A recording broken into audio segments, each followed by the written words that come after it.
So the faults that you'll see here is an anterior dominance. Football players are renowned for being anterior dominant. So what they do is that they lift the leg here and they keep the foot out in front. So when they're running, it's this action. So the glutes and the hamstrings barely get a look in, and they're our power muscles. I'm not sure why they do that, but this is the action. So then they always strike in the ground in front as they then try and propel the hips over the landing foot. It's a very slow running style. So we try and kill that off quite quickly. As I talked about before, excessive time in the negative position here. And the other thing that you'll get, which you saw the second boy, I've forgotten all of their names, I feel terrible. The second boy doing, but it's the windmilling. So as soon as they come into that position where the toe comes off, the foot comes out. So they're running like this. Or from behind, you'll get this, and then you get this. Okay, so when you're actually crossing the midline of the body and you're getting this windmill, this is usually caused by a tight TFL, glute med, coming down, the iliotibial band pulling on the outside of the knee complex and pulling the knee out in toe off, which then allows this foot to kick back into this position. That's why we do that ITB stretch in all of our athletes. And then this one here is the opposite. So all of your adductor and your medial rotation. So sometimes the biceps femoris of the hamstring, which is a medial rotator of the knee as well, will be too tight and it pulls you into this position. So they're two things. So if you see athletes running like that, the first thing that I would do is do the ITB stretch and see if that's locked in and see if that's tight, and then I would do a stretch of the hamstring glute. Step over drill, which you saw, okay, in the video towards the end.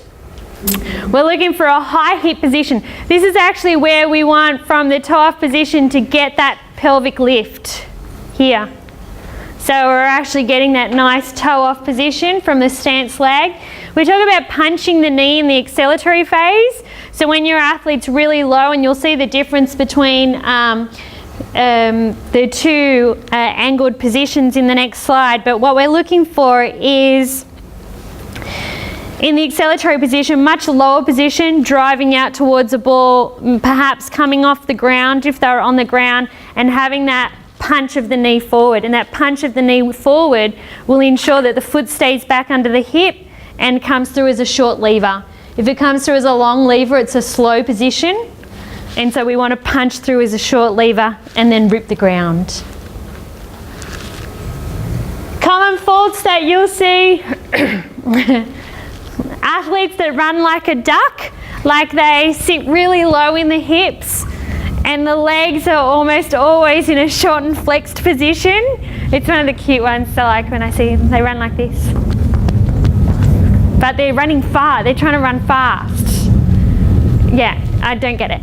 And shuffling, so they have no knee lift. You see that a lot in football. And in football, sometimes they need to do that as they're approaching the ball or they're getting ready for a specific drill or action. But what we want to teach them is when they can actually lift and get a really good stride length and create a lot of good force through the pitch, and then when they come down into the ball to make contact with the ball or opponent or whatever it is that they need to do.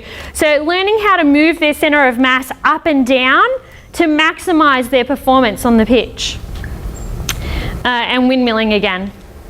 And the reason why I've highlighted on this picture is in this position you'll get that. So this is a really nice picture of your iliotibial band. So you've got the fascial line that comes down across.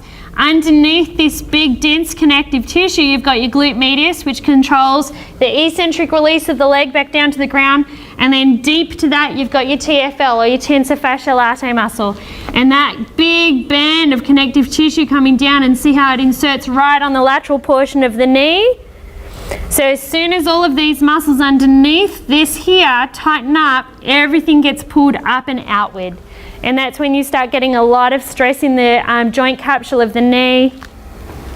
And then if you have incorrect striking of the ground, then obviously problems with the foot as well.